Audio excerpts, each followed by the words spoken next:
Morning, everybody. Lots of news happening this morning and today, and well, across the world. And close to home, Justin Trudeau is signing our rights away in a non-binding deal. Don't worry, it's non-binding. Why would you sign something that's non-binding? Is your intention to not follow through with the thing? Do you want this car? Well, do I have to sign that contract? Well, if you want the car, you have to sign the contract. Is the contract binding? If you want the car, you have to sign the contract. Okay. Right? What is the point of signing a contract? What is the point of signing onto this? Here is Justin Trudeau, or here is Joshua Morola, tweeting, quote, "Breaking, Trudeau to sign Orwellian pledge to censor online content. The details of the pledge are, quote, sketchy. It will ask people to share information on content with government in order to crack down. Biases will undoubtedly lead to free speech censorship." Oh, I can't wait till the reports talking about how terrible I am because, I'm sure that I'm terrible. Here, pledge would be non-binding. Don't worry about it. Go back to sleep. Hold on.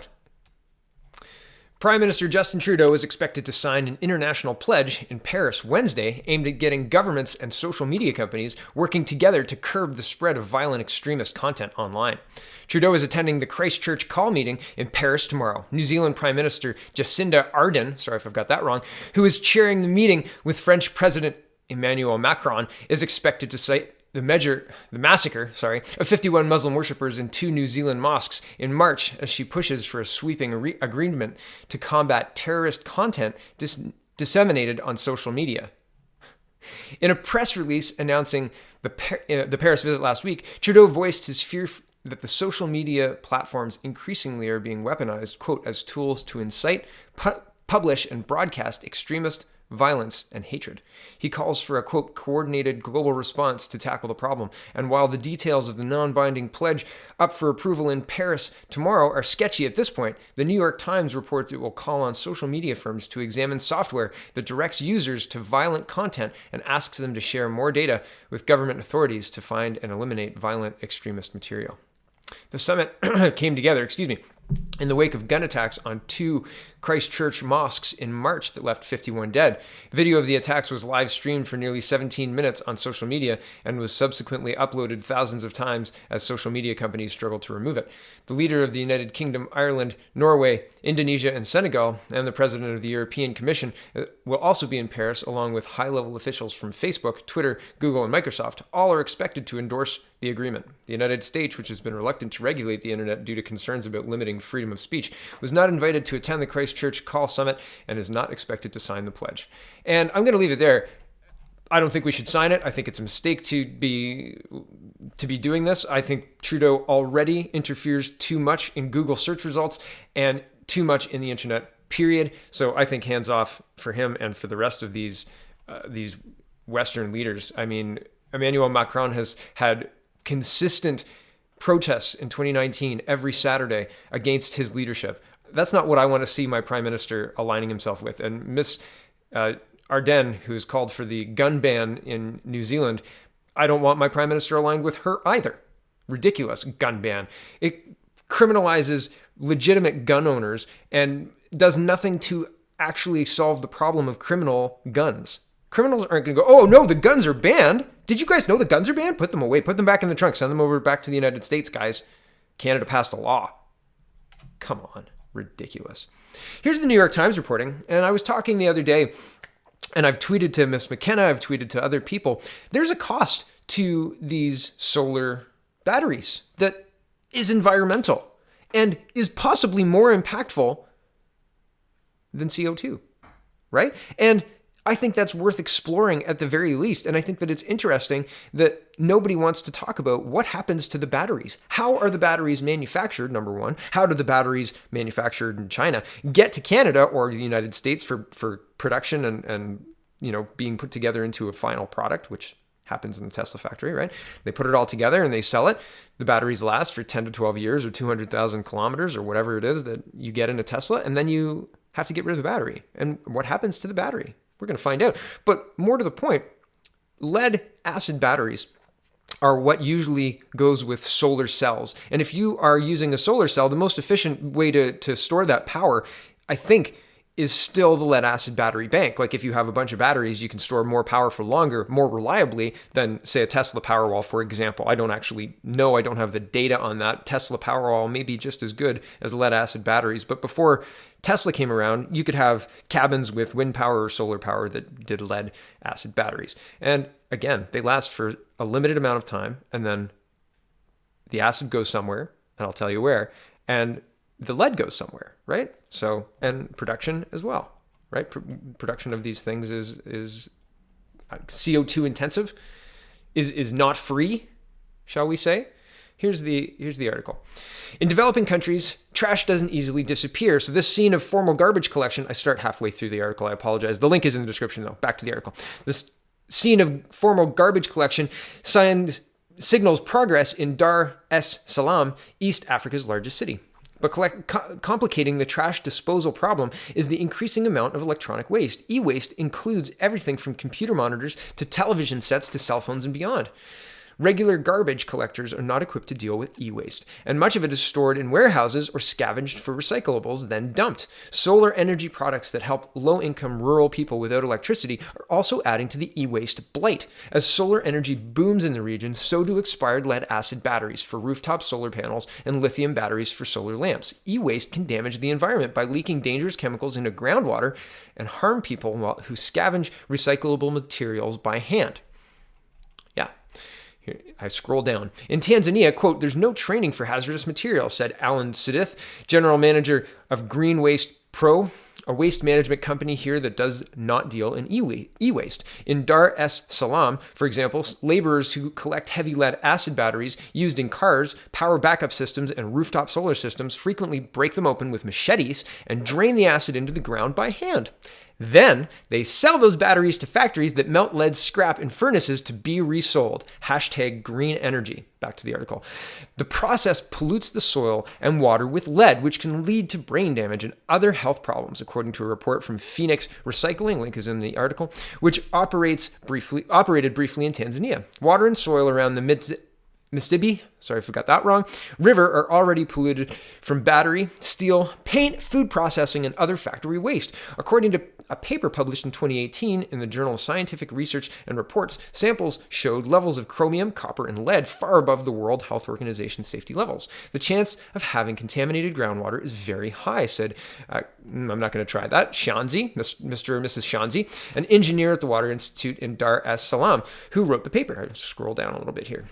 Water from the river is used to irrigate nearby vegetable fields, she said, adding that Tanzania has virtually no safe disposal system for industrial waste. In East Africa, the vast majority of expired lead-acid batteries are car batteries and power backup systems used during frequent blackouts. Solar products account for a fraction of overall e-waste, although the amount is growing as the industry booms. Power Africa, an initiative of the United States Agency for International Development, the USAID, said various partners aim to have 25 to 30 million new solar connections across Africa by 2030. Enjoy that poisoned soil.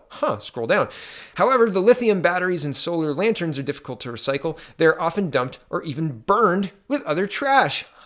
Rooftop solar systems connect to lead-acid batteries that last 5 to 8 years if properly maintained and then are discarded. Some lead-acid battery companies provide formal recycling services in East Africa, but they are limited.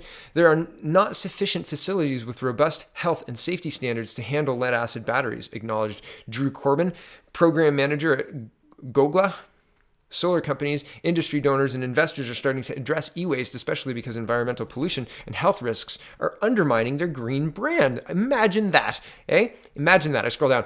The need to confront the waste problem does not necessarily guarantee a business's success. However, Phoenix Recycling was founded by, I'm not going to try that name either, although I should be able to say it. I'm Greek, but I'm not going to try it, who worked for several years at solar energy companies in Tanzania and Uganda, where she saw the alarming accumulation of e-waste. Phoenix received e-waste from clients including the solar companies M-Kopa and Mobisol.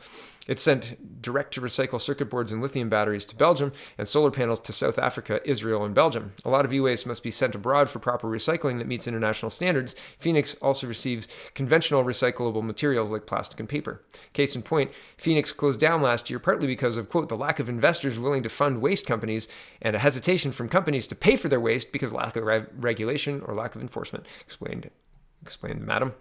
And yeah, there are real problems there. And well, it's problematic. I wanted to show you this because if you live in Ontario, the other day, Thursday morning, I think it was, or just the other morning, maybe Monday morning. What day are we on? Today's Wednesday, Monday morning maybe, or Tuesday, whatever. There was a Amber Alert that went out at 5 a.m. and I didn't know what the result was. I didn't know that the child died. I didn't. And I think that that's a problem because what happened was that Amber Alert incentivized a lot of people to turn off the alert, right? Like that's how you incentivize people to stop caring, right? And it's horrible that somebody died. It's terrible. But it's also awful to shame a bunch of people that are upset with a system that needs tweaking clearly. And I even put on Twitter, I said, there was somebody trying to pull this, you're a terrible person if you're complaining about this. And I said, maybe the complaints show that the system needs tweaking. And I got attacked. People were saying, how dare you if it was your child, blah, blah, blah, blah, blah. Listen, if it's my child, I want everybody possible who can help to help. Absolutely. But that doesn't mean waking everybody up in the morning and alienating them from a system and a service that's supposed to engage them, right? There's a better way to do it. We have quiet time. Everybody understands between a certain time and a certain time. Usually in a municipality, there's quiet time between like 11 and 7, right? So having a silent alarm during those periods of time, flash on your phone, right?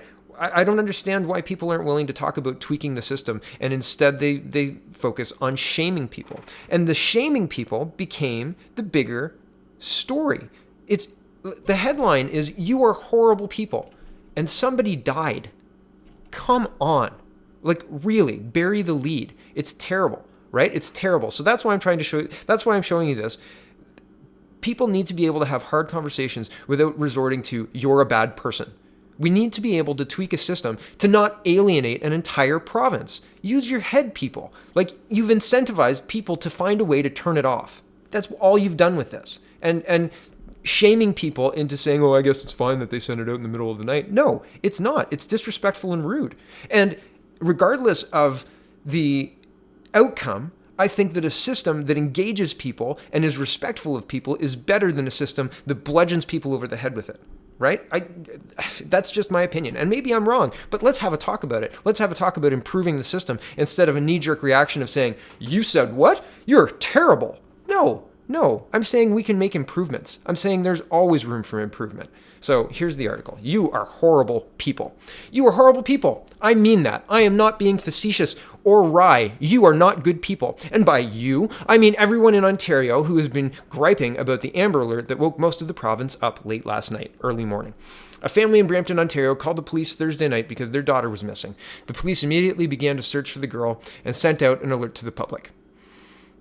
As a result, her father's car was spotted and he was arrested. Tragically, it was too late for 11-year-old Raya Rajkumar, who was found dead. And that's awful. That's terrible. But the point is not that. That's a terrible outcome. But back to the article. This is what citizens are complaining about today. They were asked to help save a child, and this irritated them. In small towns, when a child goes missing, everyone knocks on doors and wakes each other up and searches all night, because in a community, people look out for each other. They understand the duty we owe our neighbors. They recognize that if you want to live in a town that protects its children, occasionally you have to get up, go outside, and help. This is a point all the whiners need to understand today. If you want to live in a province that protects its children, occasionally you have to roll over in bed and check your phone. And if that's too much to ask, then you are objectively a horrible person. Sir, Scott Gilmore, you buried the lead, and you made it all about the people who want a better system instead of making it about what it should have been about, the fact that a tragedy occurred. A family lost a daughter, right? And shaming everybody in Ontario who couldn't do anything about it, who were frustrated by a system that is frustratingly wide in a society where we have access to very specific tools that can target specific people. You can target an ad to a geographic area specific to Toronto. And if you wanted to make a case, if you want to make noise, do it in the city of the alert, and then a silent alert for the rest of Ontario. All I'm asking for is respect. in dialogue. Can we improve this system so it doesn't alienate a whole bunch of the population, so it doesn't incentivize them to turn off the Amber Alert, so that next time, maybe when we can prevent a tragedy, they'll be engaged with the system rather than rolling their eyes and turning it off, or turning it off between times, and so they don't get it the next time, and maybe they can't help because they don't know. You are horrible people. What a headline. What a way to shame people. People who just want to make things better. Come on. Disgraceful, Ted Cruz says. Why do young socialists idolize totalitarian tyrants? Castro, Stalin, Mao, Pol Pot, all evil, torturing murderers. Here is the pundit class, and I'll just finish with this morning. He says, quote, fun fact, Justin Trudeau is the first and only Canadian Prime Minister to be denounced on the floor of the U.S. Senate. And we'll just watch that here quick.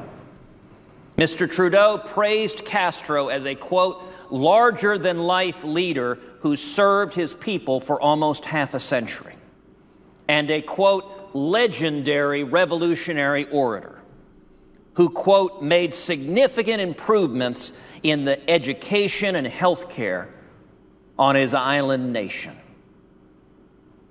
Tell that to the people in the prisons.